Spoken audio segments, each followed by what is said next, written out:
Hello and welcome to the Anecdotalist Episode 4, Part 2 of the Rendlesham Forest Incident.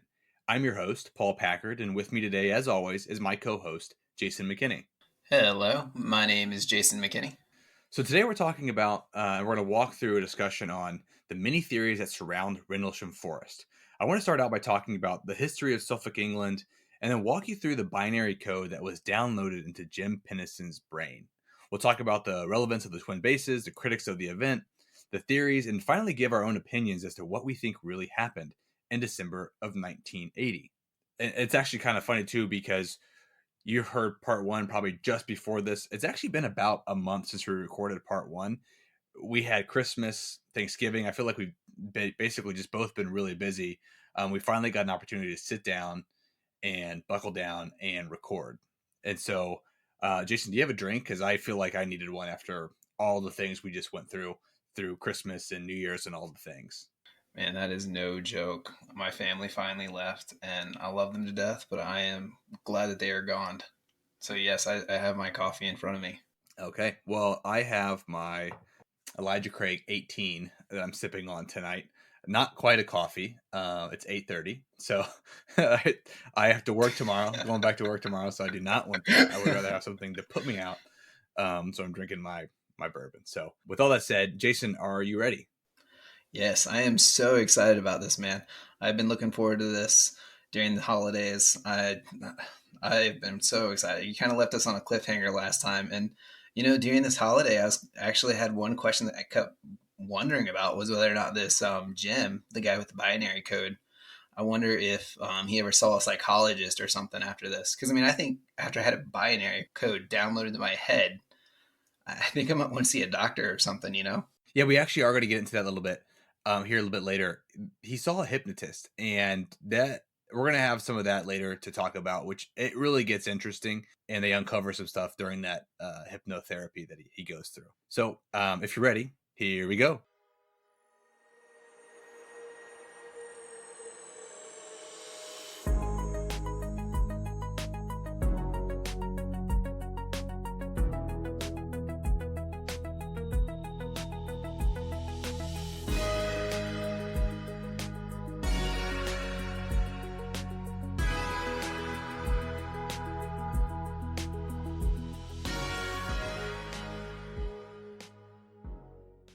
So first, let's talk about a brief history of Suffolk, England. So the area is pretty old, and I mean like everywhere in Europe and around the world, there were people settled well before the place was called Suffolk, England. Just northeast of London, Suffolk sits across from Belgium and the Netherlands. So I'm kind of picturing like this landscape. I'm thinking more of like a video game, like Oblivion type of landscape, or something maybe more along the lines of that one game where you had to get your people across like these great landscapes with just a horse and a trailer kind of thing. What was that game called? The Oregon Trail? The Oregon Trail, man. Isn't that's kind of what I'm picturing here is the Oregon Trail. Interesting. Different location, geographically speaking. No one died of dysentery that we know of, but possibly. Yeah, but Suffolk, England, the period we're talking about right now, there's archaeology that suggests this area was inhabited to some degree as far back as 400,000 years ago.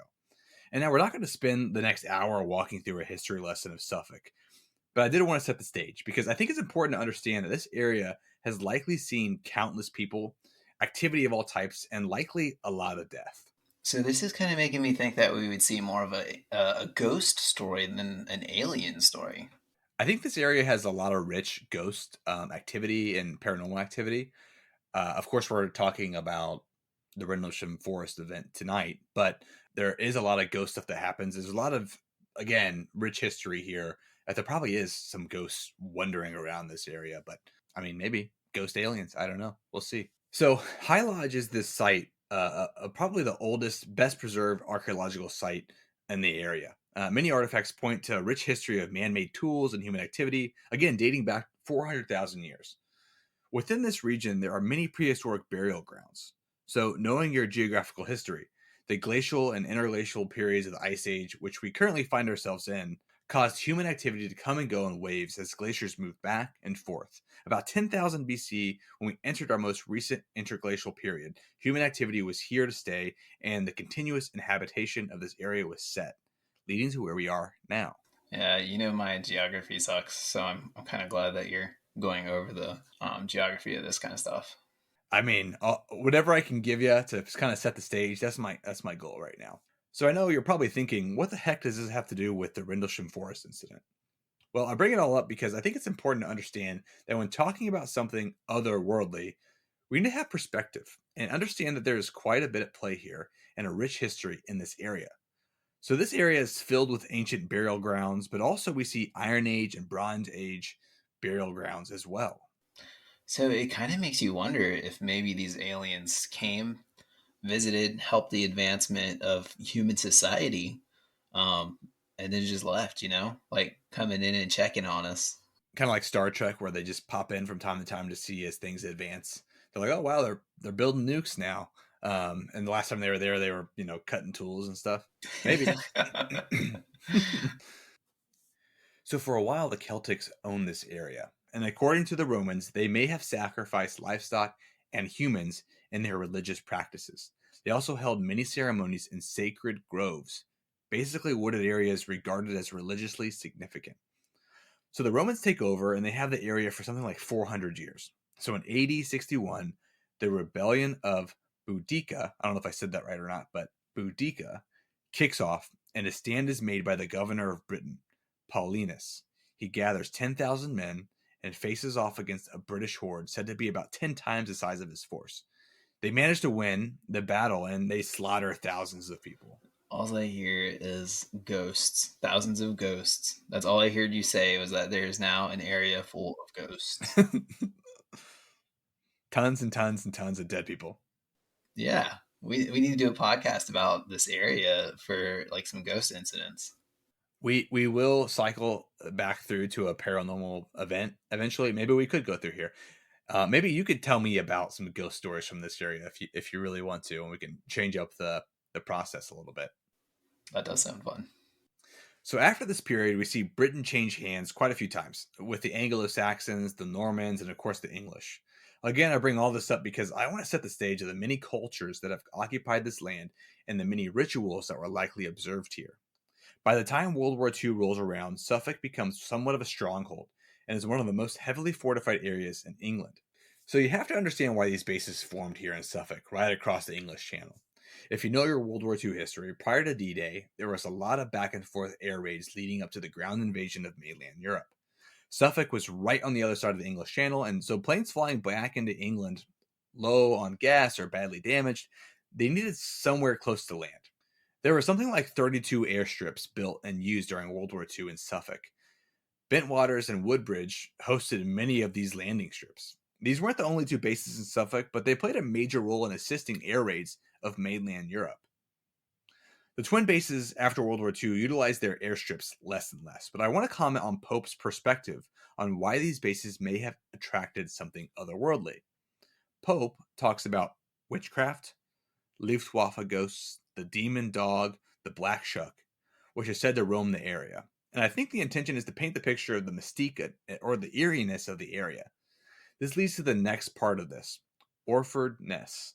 On the coast of the English Channel near Rendlesham Forest and the Twin Bases, it's the location of top secret experiments that were done during the early part of the 20th century. So I'm so curious what the black shuck was. So I just googled it, and literally the black shuck is just a big black dog. That's just a wolf out in the woods. It's the Prisoner of Azkaban is what it is. Oh, really? No, I have no idea. I'm just saying. My first thought was I think it's Sirius Black. We He's don't been know. roaming the area for a while. He's Animagus, right? Is that what that's called? Yeah. Well, there you go. In the 1930s, Scottish meteorologist Robert Watson Watt set out to create a death ray using radio waves. This led to the early versions of radar that utilized radio waves to identify incoming aircraft. This research was moved to Bodsey Research Center, where, if you remember earlier, part one was the location of one of the towers that picked up an aircraft on its radar. They did some weather modification there, and then this site actually became the location of a top secret US program called Cobra Mist, with the intention of producing a more advanced radar system. Wow. So this obviously probably attracted the aliens. They're sitting here like, oh, look at these humans over here trying to make a death ray. Let's go and put them in the right track. That's, yeah, maybe. I think there's more here. Well, it's also important to know that there's speculation that NATO may have stationed nuclear weapons at the twin bases and potentially nuclear research. So, why is that important? Well, it's important in the context of the Cold War with the Soviets, but also where else will extraterrestrial life want to go and poke around? Looking at death rays, messing with nuclear fission, nuclear reactions, a nuclear research center. Maybe that's where they're going to come and poke around. So I'm thinking nuclear radiation plus radio waves meant to kill. I'm thinking aliens came down, told us it was a bad idea, probably slapped our hands, and told us we need to stop before we hurt ourselves or hurt others. They're probably like, you guys need to stop killing each other. Let's do something more productive with those radio waves. I've watched a lot of Star Trek, and if it makes sense that aliens are popping in to keep us from killing ourselves, but maybe not. I mean, prime directive. I mean, we're about to do it again, and now we're seeing more aliens here recently. You know what's interesting, and we haven't talked about this, and I didn't write this down in my outline here, but when you talk about extraterrestrial or like aliens and stuff, they often pop up around nuclear sites. A lot of people see stuff around nuclear sites, and it makes you wonder: are they popping around to kind of see where things are? Are they making sure we don't kill ourselves? Are we just like some alien farm, and they're like making sure that we're not accidentally killing ourselves before they can come harvest us? You know what I mean? We don't know. That's I mean, it's hard to it tell. makes It's hard to sense, I tell. guess, in some kind of way. They're like, we're going to come back and eat you. We don't want you to kill yourselves off. Yeah, the last thing you want is your livestock killing itself, but maybe. Okay, so from here, I want to get into the Rendlesham Code. And so in part one, we discussed how Jim Penniston, after approaching the aircraft or craft, touching its hull and the symbols, he received a direct download to his brain and his mind's eye from the craft while being blinded by a bright light. All I can picture is Finding Nemo. He touched the butt. He touched the butt. That's all I can picture him when I picture Jim touching this ship. You know? Honestly, if you were in a situation like Jim and there was an aircraft and you're probably thinking like this is probably aliens, I probably would touch it too. Like, how often do you get the opportunity? Like, the Air Force Museum, when you walk past like the SR-71, and it's like, oh, don't touch. In your mind, you're like, I want to touch this thing. I kind of wonder if that's what he was feeling. He's like, oh, it's an opportunity to touch a spacecraft, and then he touched it, and then boom, he got like a download. Yeah, I think if there was a random object in the middle of the woods, a big random metal object in the middle of the woods, if it had like some symbols that I didn't know about, Yeah, I might be a little iffy on it. Then again, if there was like a door and there was a way to get inside, I know it sounds stupid, but I might actually try to go inside it versus touching it. I know that sounds silly, but I mean, I don't know, maybe. So Penniston held on to this information for something like 30 years. Basically, it sat in the back of his notebook that he used to sketch the symbols he saw on the craft. So I watched an episode of The Basement Office. It's a miniseries owned by the New York Post, and they interview Penniston and Nick Pope, the author of Encounter in Rendlesham Forest. And it's weird because he's being asked about the symbols by somebody that he drew in his notebook, and he gets the notebook out.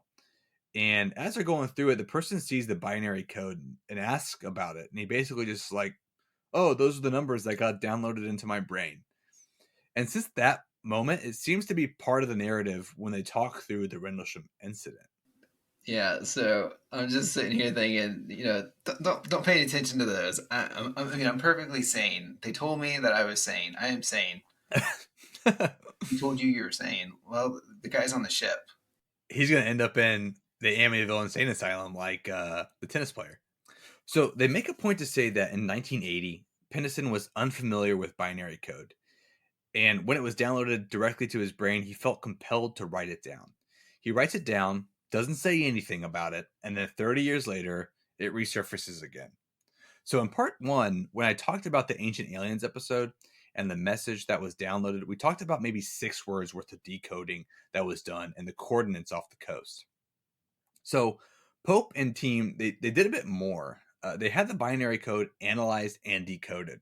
What they came up with was, quote, exploration of humanity, end quote. So then coordinates to High Brazil, quote, continuous for planetary advan, which of course is extrapolated out to be the word advance, quote, fourth coordinate continuate UQSCBPR before, end quote. Which, I mean, these words, in the Ancient Aliens episode, they kind of like extrapolated out, like, oh, this is what they meant. But this more feels like code with words kind of built in a little bit.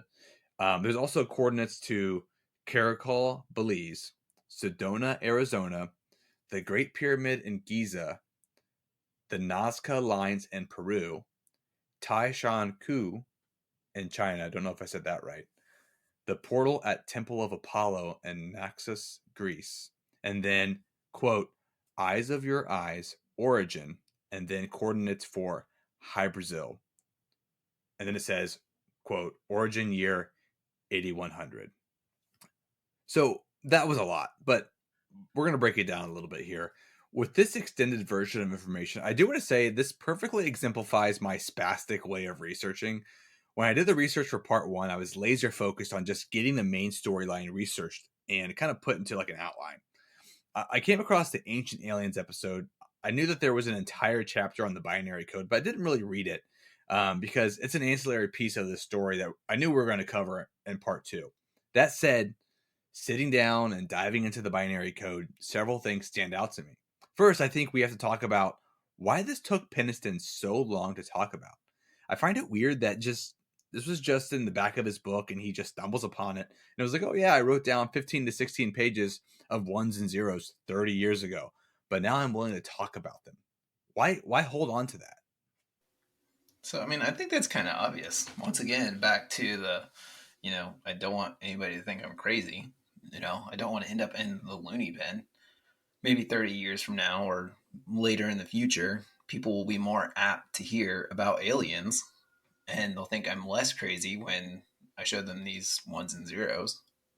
Or, the binary code hadn't, what you said, the binary code hadn't been.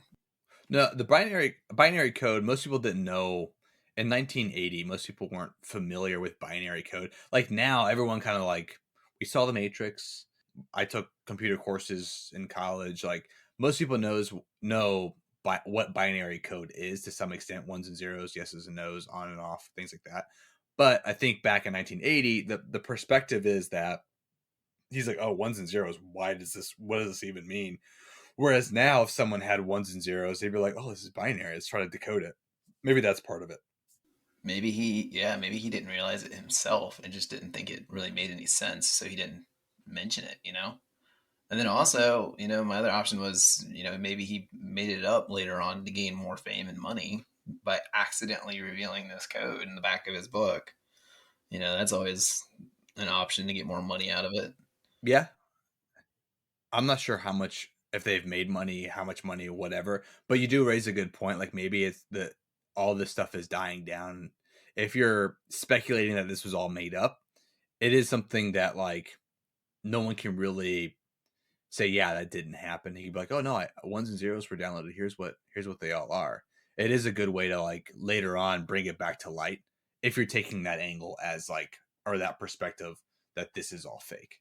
I mean, oh, they're making an episode about aliens. Let me put some little extra nugget in here to help out, make it go further. But then, there's an option that it could be real and that we just weren't supposed to think about it. And the government told him not to say anything about it. Because, a binary code of ones and zeros for some random areas in the world that comes up with a random year that it came out, that's just, I don't know, that's government could be like, well, we definitely don't want to say anything about that until we figure out what it is. Yeah. Yeah. So the next thing I think we need to talk about is Penniston's knowledge of binary code. He didn't know anything about binary code back in 1980. I know we talked about that already, but this computing language, and I don't think the general public, they just weren't aware back then. Today, like I said, we're all kind of familiar to some extent with what binary is. Right, which is pretty much just like numbers equaling words, essentially, correct? Well, it's ones and zeros. So like uh, a bit, so like megabit, so many bits equals a byte, megabyte, gigabyte, all the data information. One bit is either a one or a zero. So computing language is just a bunch of ones and zeros, basically saying on or off, yes or no, and that creates there's different. In this situation, it's being used to figure out letters and numbers or whatever, but every computing device that exists, to my knowledge, uses at the base level binary code, and you drill all the way down to one bit, it's either a one or a zero. And then so many of those create a byte, and then megabyte, gigabyte, terabyte, all the larger, more and more data basically comes down to ones and zeros. Wouldn't you hate to be the guy that has to go through Jim's journal and write down all these ones and zeros to figure out what the code is? Yeah. You're saying like some guy sat at a computer and was like 1 0 1 0 typing all them out. Yeah, you can look at those pictures. They scanned in his notebook online. But I get what you're saying. The guy that actually had to do it had to just type 1 1 1 0 0 1 0, like all the, yeah, that's funny. So in this iteration of binary decoding, we have a list of coordinates. And you may notice that they are all over the world. And also, each location has some significance. One important piece that we talk about, and that was really honed in on in the episode of the basement office, was the coordinates off the coast of Ireland. This location was uncovered in the Ancient Aliens episode as well. I think we talked about it being a coordinate off the coast. But the basement office, they go on to talk about how the location aligns with Celtic mythological location of High Brazil, which is a small island off the coast of Ireland that does not exist but shows up on old maps. This mythological island from Celtic mythology was said to be visible one day every 7 years and visible from the coast of Ireland. It's like the Celtic version of Atlantis. So we can get even deeper on what Hybrazel is or the folklore behind it. That's not our focus or our goal today. I have a source attached to the show notes if you feel like you want to go down that rabbit hole. But the point of talking about this is it's a location amongst the coordinates. It's, however, more significant because the final sentence of the decoding states origin Hybrasil. So the code is stated that it originates from the coordinates that coincides with the mythical island off the coast of Ireland. This is so interesting, man. So I'm sitting here looking at it. Another name of this island is the Enchanted Island in the Isle of the Blessed. Like it's got so many different names, and like 1325, some map maker tried to find this island again. 1436, 1873. People keep looking for this island. I mean, it just says that so many people have tried to like find it and no one can find it. But it also says like some people will like see it in the fog or it'll show up in the fog randomly. Like, dude, this is so cool. Like I was curious if anybody went diving for the island. And in this article, which is from libraryofcongress.gov, there's this article that somebody posted, or a book. I don't know if it's paid from a book or something. But it doesn't say, it says they went looking for it recently and still cannot find the island. So hopefully, they obviously went downwards and tried to dive for it, but this is crazy. I imagine it's similar to like Atlantis, where it's mythological in nature. So one thing that I think happens a lot was when they did like the maritime maps and things. If they saw an island on an older map, they would include it in their map just to make sure they didn't miss like any land masses or things. I imagine that's part of like why this thing has continued on. But at the same time, who's to say? It's like Atlantis. We don't know. Maybe it exists. And if they've gone and they've scuba dived the area and they've gone through and they've gone down with submarines. I don't know. And they looked through the area and they didn't see anything. Maybe it is a mythological site. Who knows? Maybe it existed in the past, or maybe it exists in the future. Ooh. That being said, the last thing I want to talk about in regards to the binary code is the origin date. It gives the origin date as year 8100. So this is actually going to lead us into our first theory of what the heck happened in Rendlesham Forest back in 1980. So I'm a little confused here because, and maybe this was just left out of the episode from the basement office, but the way they talk about the binary code resurfacing is, of course, he pulls it out of his notebook and the person he was showing asked about the binary code in the back. And this happened back in 2010. In the book Encounter in Rendlesham Forest, Nick Pope, he details a regression therapy session with Jim Penniston. You asked about this earlier. This is that psychotherapy session that took place in 1994. And so I'm going to read an excerpt from the book here. This is the transcript from Jim Penniston's hypnosis session. So again, Nick Pope's book, Encounter in Rendlesham Forest. This is a quote directly from that book. It starts with the hypnotherapist asking, "You weren't supposed to understand the program?" Penniston, "No. By touching these things, the raised glyphs on the craft's surface, I activated these things." Hypnotherapist, "You touched the symbols and set off a program?" Penniston, "Yes. It was repairing itself. All I wanted was a place to stay while it was repairing itself." Hypnotherapist, "And by touching the symbols, you disrupted the repair program?" Penniston, "I activated a binary code. The two, government agents, men, wanted to know why." Hypnotherapist, "And what do you answer them?" Penniston, "They asked me if I ever had any other encounters with them. Binary and them the time travelers. I haven't. They're discussing it between themselves. The situation. They've got a problem." Hypnotherapist, "What's their problem?" Penniston, "Their problem is because I can't tell anybody. They ask no more questions about the craft, and they want to know, discussing with each other, what to do with me." So, I mean, two government agents. I'm pretty sure our government is not above putting a bullet in someone's head to keep time travel a secret. I mean, our government's done some pretty shady things, and I'm pretty sure they're not going to let someone live if they knew about time travel that they discovered way off in the future. You know, of course, we could play this off as aliens as well. If they sit there and try to make Penniston believe that it's aliens, then they're like, okay, well, you know, now that we got that solved, no one's going to believe a crazy person talk about aliens. Or, you know, the fact that time travel would be so advanced that they don't even care if he tells anybody about time travel because no one's going to believe him. And now, including we have what you said, 5 hours of recording that goes missing by the government.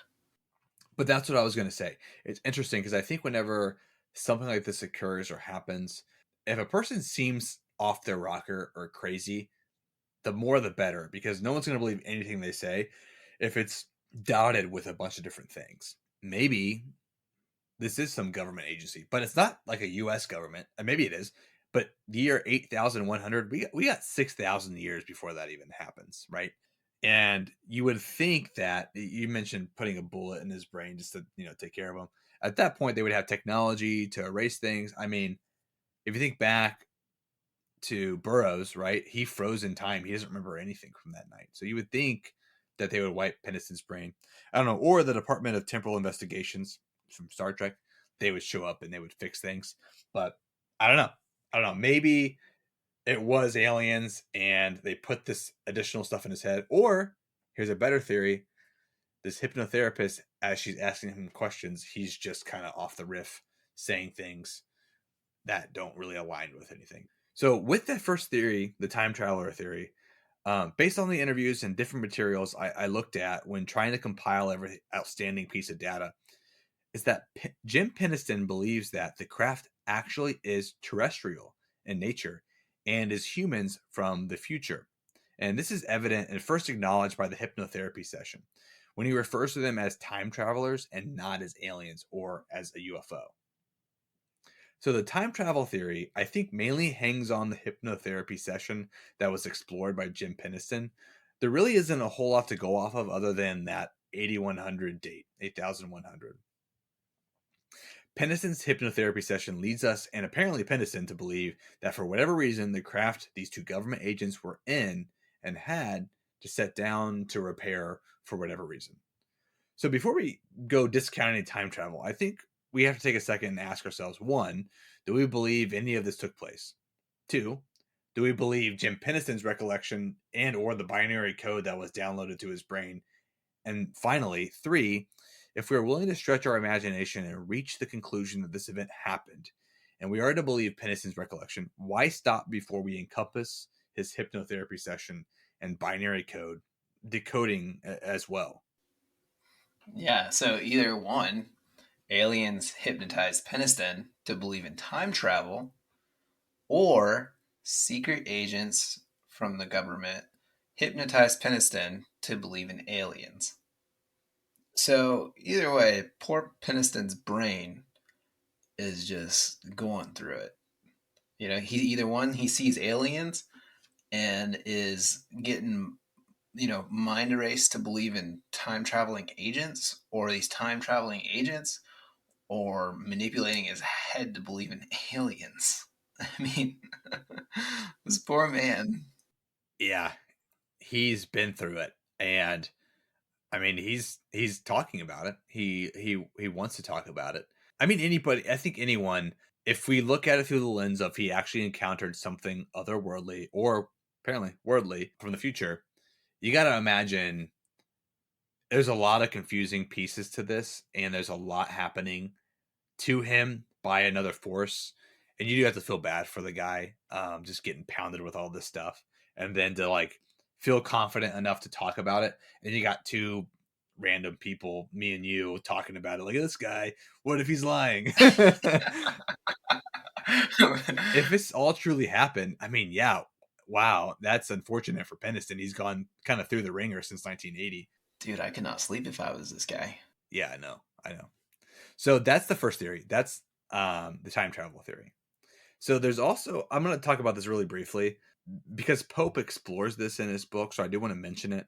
There's not really anything linking this theory to any kind of one thing, but Pope also takes a quick turn into the multiple dimensions theory. Now, I'm not discounting this theory, and if we're going to entertain time travel, extraterrestrials, and also the paranormal, why not also include alternate dimensions?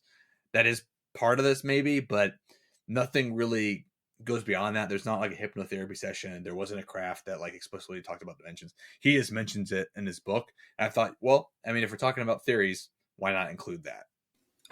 And the next theory will be how Bigfoot actually hijacked a helicopter, crash landed it, and Penniston caught him, and Bigfoot just knocked him out. You know, that's not too far off, maybe. Or it was Sirius Black, but we don't know. I'm going for Bigfoot. My wife would kill me if I didn't go for Bigfoot. Yeah, my wife couldn't care less, but well, I don't know. So now I don't really know how to explore this next topic. I want to somehow talk about paranormal activity, not because it's really talked about as a theory anywhere else, but because for some reason I want to. I think given the history of this area, the known witchcraft, the rich history of many different cultures, who performed many different rituals, along with the amount of death in this place, who's to say that lights in the forest don't point to ghosts? So another theory, all these people from the war died in this forest. Aliens are flying over the forest. They see orbs of light that are these ghosts. They crash the alien aircraft, and boom, we got alien ghosts. Yeah, I mean, you never know. Think about, for example, and I'm going way off topic here, and this isn't in my outline, but the Iliad, for example, Homer writes about gods, right? And the battle that took place when they sacked Troy, and the gods above them fighting at the same time. And when I first read that years ago, I kind of thought about that as, what if that were aliens above them observing, or they were seeing things in the sky. Because maybe what you just said makes sense, and that's what reminded me is that they were observing battles. They were observing all kinds of stuff and writing it down. And I mean, these people are in the middle of like, bloodlust or fighting each other, trying to kill each other. Why wouldn't aliens show up?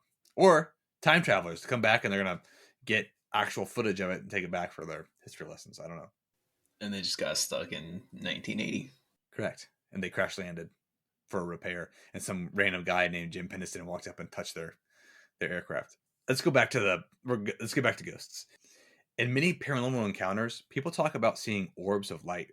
Earlier, I talked about the Celtic rituals that involve sacred groves and possible human sacrifices. Could this be the other end of a Celtic ritual that resurfaced in 1980?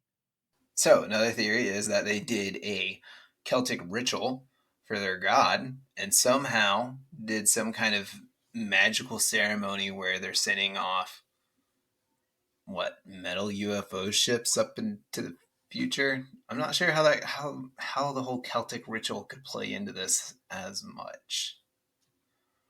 Because metal, we have a big metal ship.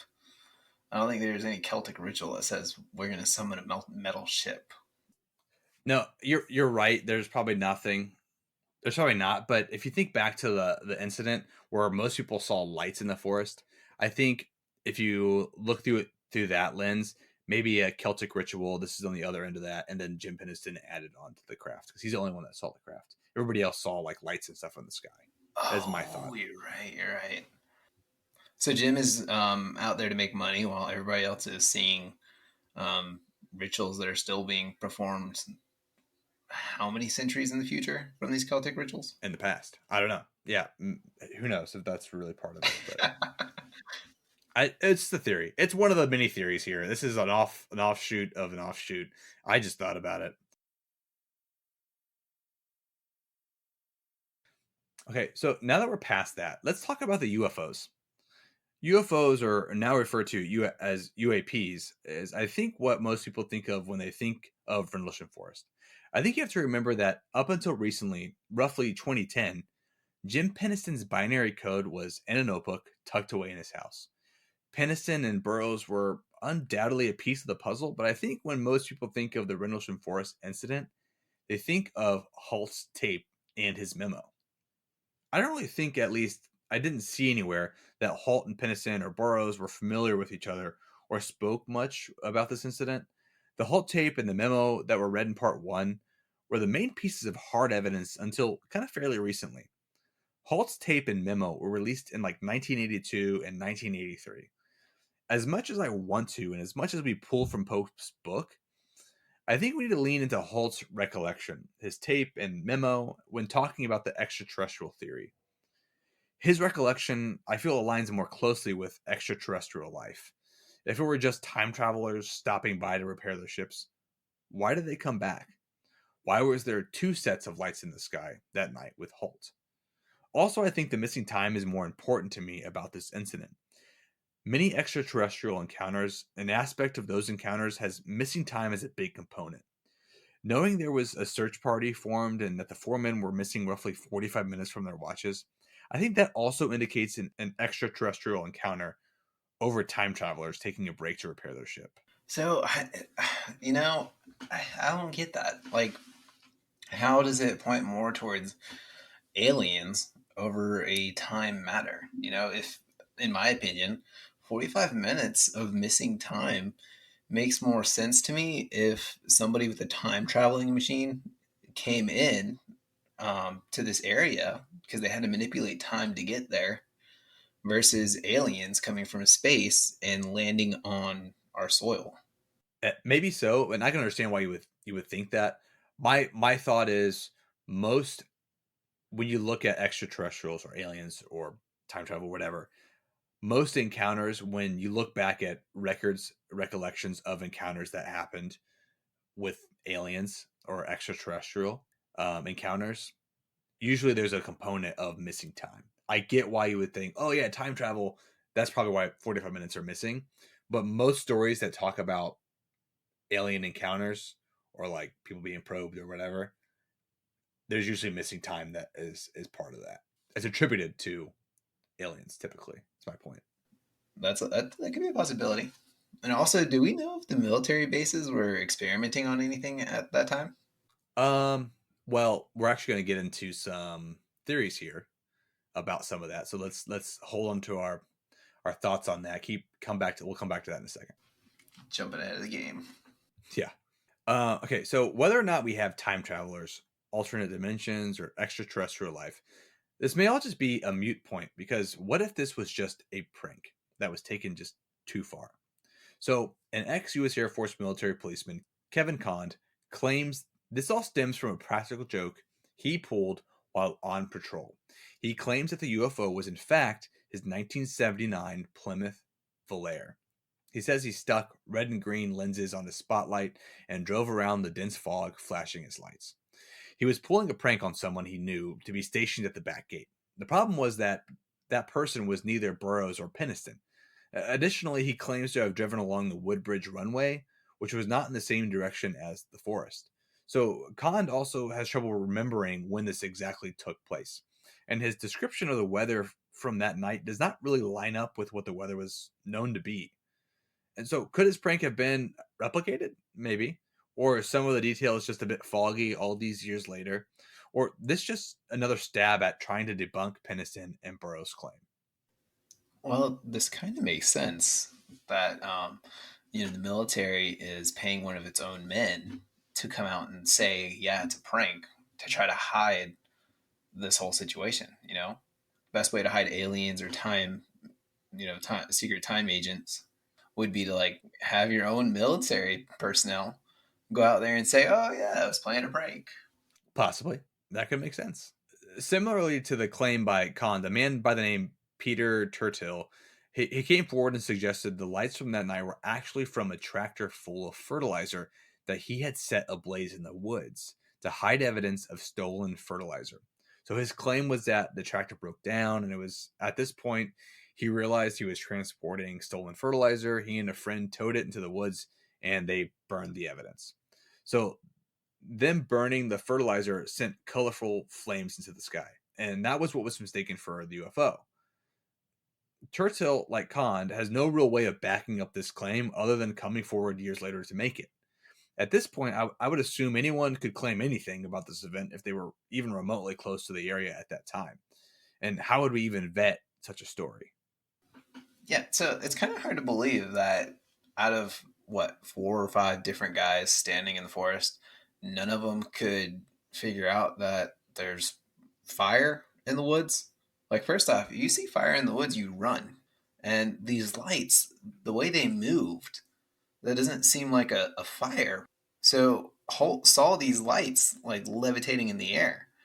And they were making very random movements. It wasn't like a flicker of a fire. I feel like this commander of this base, should have been able to easily figure out, oh, that's a fire. If that was the case, why are we still having 5 hours of recording missing? Yeah, there's that, but I think also, yeah, your point makes a lot of sense too. Like the whole fertilizer thing. Part of me wonders, like, it happened over the course of multiple nights too. It wasn't just like the one night it was fire, but the other night, Penniston and Burroughs, they encountered something. Holt encountered something. It was an extended period of time. They watched these lights move around. I feel like maybe these guys were like in the future. They see this story. They're like, I was burning fertilizer. That must have been what they saw, and they just like made the claim. Maybe that's what I feel like. That makes more sense than trying to smush this and make sense.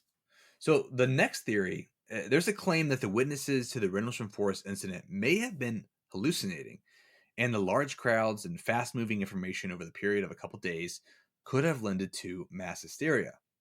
So first, let's talk about the hallucinations. If they were hallucinating, there's a lot of people involved here with firsthand experience from this event. Whatever caused the hallucinating would have had to affect them all, basically. One claim is hallucinogenic mushrooms that were growing in the forest that all the parties involved came in contact with. Again, there's quite a few people here and that were direct witnesses to the event. Pope, however, talks about shared psychotic disorder, or one person's delusion can spread to another. If this were the case, could the eeriness of the event the excitement have caused the group that were there with Halt to fall into this category of shared psychotic disorder. Could the claims of the many people involved just be remembering the excitement of those nights and the lights they saw were from a different origin altogether? So, as a group, they may have recalled seeing lights in the sky and tying the lights to the excitement and claims made by Halt, Burroughs, and Penniston. So one of the books I'm reading is about the apologetics, how they know if Jesus Christ was really there after his crucifixion, and they talks about how each disciple saw him and was able to ask him questions and all this stuff. And so one of the thought was is that all these disciples had the same thing, like shared psychotic disorder, where they all were seeing the same thing. You're seeing lights from different people's points of views. That's an interesting thought because part of me thinks, and I even took a course on this in college during my undergrad, where we read it was specifically around war memoirs, from different. I think we went through like Vietnam, Korea, and more modern wars and things like that, and there were memoirs written by people. I think even like World War I, and we went through different pieces. And thinking back on that, one thing that gets talked about a lot, and I even mentioned this in other episodes that we've done, is that people remember things from the same event differently. And so, like, for example, if you and I and some other people saw something and later on we're talking about that event, yeah, maybe I saw a light that kind of flew off into the forest. I'm like, oh, that was weird.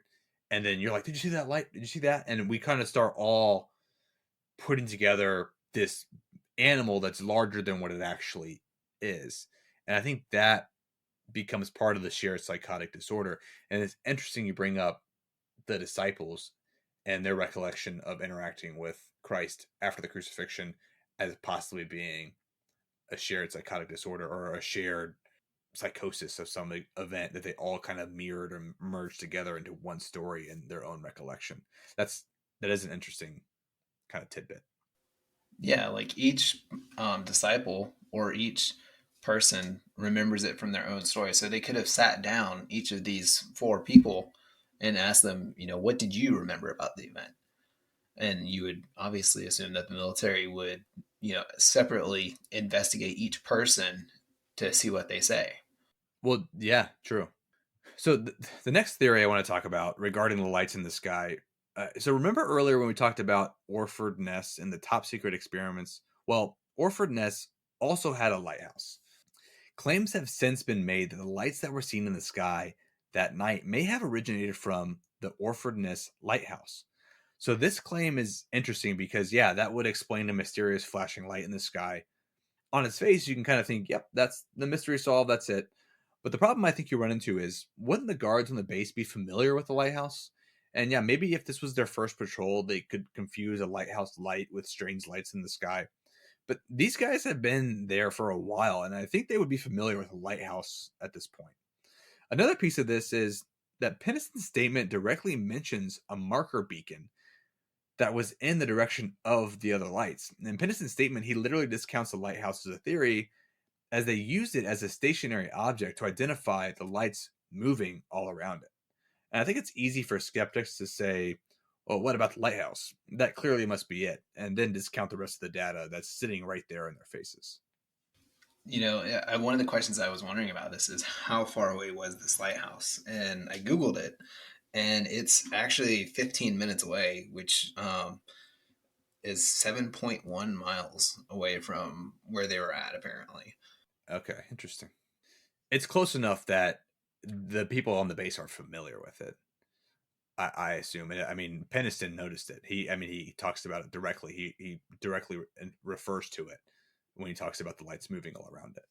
Yeah, I mean, the fact that it was moving is another thing. Lighthouse, obviously, the lights are going to go in one spot and go in a circle. They're not going to, move up, down, sideways, or move towards them.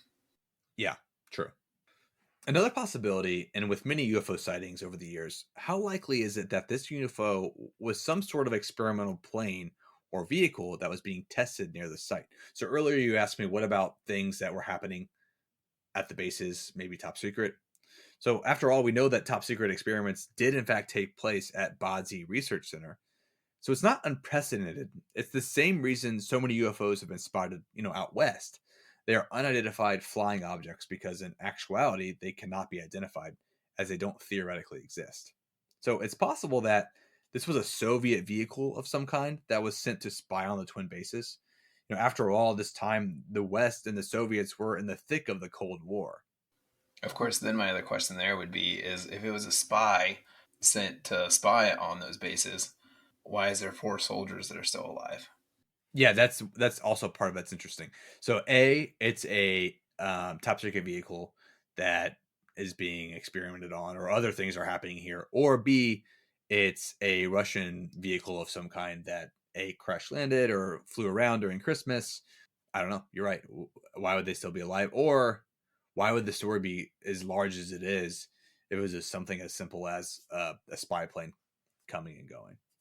So maybe it's a top secret vehicle that was being tested, or it was the Operation Cobra Mist, the radar system they were creating, and it was giving off some types of crazy lights. I don't know. There's a lot of top secret things going on here. That could be part of it. It could be an alien, or it could be an alien. It could be a Russian spy plane. We don't know. And so the last theory I want to talk about before we get into the evolution of the story is the possibility of an astronomical event. So the British Astronomical Association does have records of meteor activity from this night, as recorded in their Meteor Sections newsletter.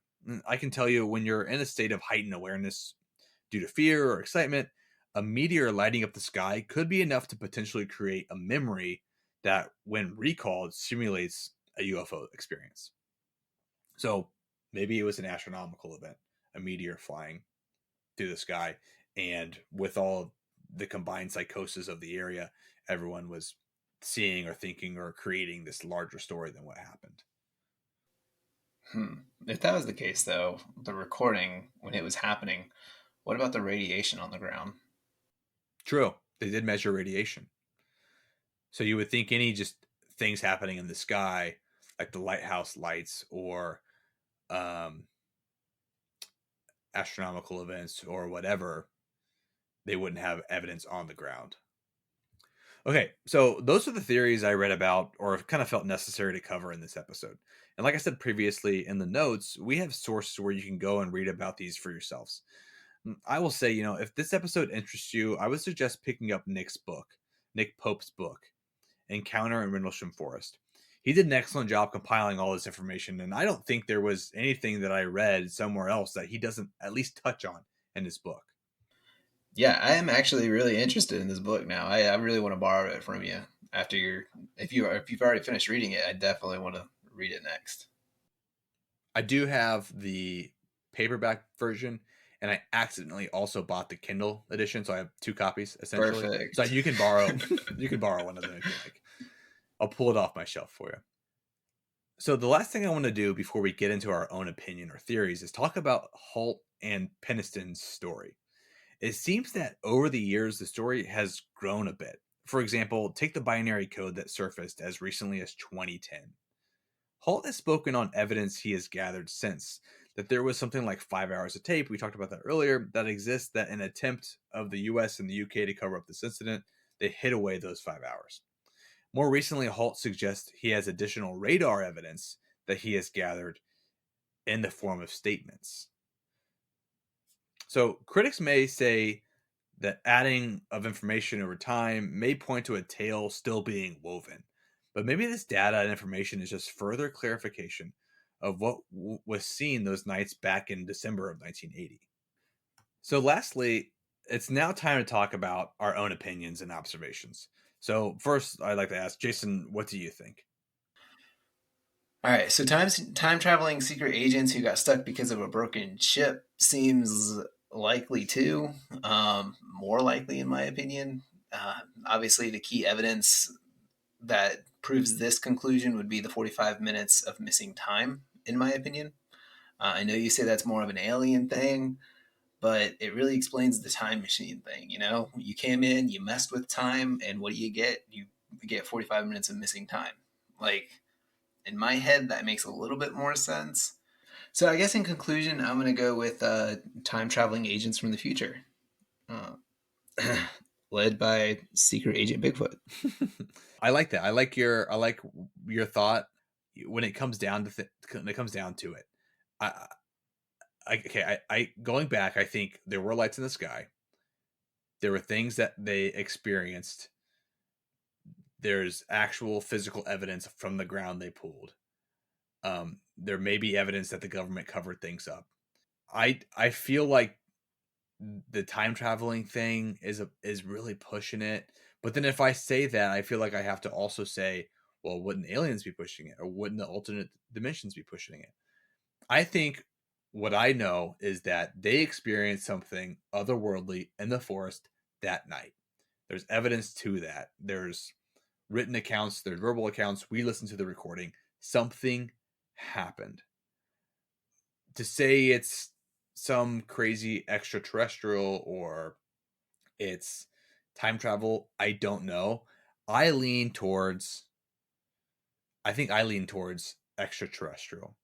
But I also don't want to discount the top secret stuff that was going on there. And there's so many stories of, the US government and the military testing on people and their own military personnel. Maybe that's part of it. I lean a little bit maybe towards more of that, but I still think I want to believe aliens showed up. They downloaded some binary code to Jim Penniston. We don't understand the code, or he didn't write it down fully, or it was interpreted incorrectly. That's kind of where I'm leaning towards this time travel thing. Maybe they uncovered some information. You're right, and he's recalling that, but I just feel like that's just too far for me. As always, thank you all for joining us tonight to listen to what we have to say about the Rendlesham Forest incident. As this was our first two-part series, I want to say this was definitely a learning experience for me. Trying to compile everything into a digestible medium is definitely not an easy task. Thanks for bearing with me, and I'm sorry if I missed anything or got anything wrong. I probably did. I truly appreciate anyone still hanging around and listening to what Jason and I have to say. So, this episode marks the end of our pilot launch. Moving forward, our hope is to bring a new episode every 2 weeks with a goal of releasing them on Fridays. So, if you found these first 4 episodes enjoyable, please come back and continue listening as we figure out this medium called podcasting. Thanks again for listening to The Anecdotalist.